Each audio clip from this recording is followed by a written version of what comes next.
Aristotle once said, dance like nobody is watching, right? But that's the wrong quote for this episode. That's not the quote we're going to be using for this episode.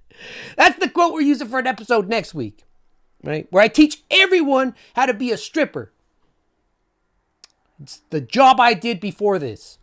It was a high class, low class stripper. Puts me right in the middle. I was a middle class stripper.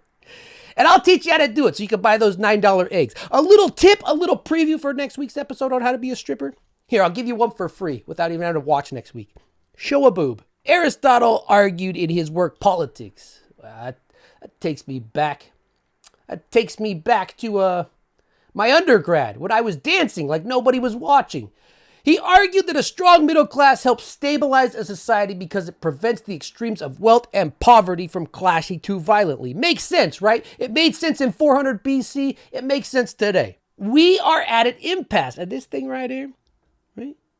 This thing has been so effective in propagandizing, connecting, linking up all the morons out there in this country that this graph doesn't spark one of these.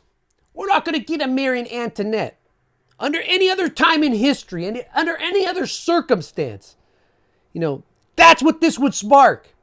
That's who they would be mad at. But you know what it sparked instead? It sparked one of these.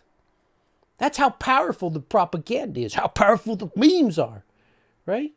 A group, a cult of personality, so detached from their government. You know what I mean? So detached from having any kind of relationship to that, where they interact, where they go through avenues to make their lives better, to make their neighbor's life better.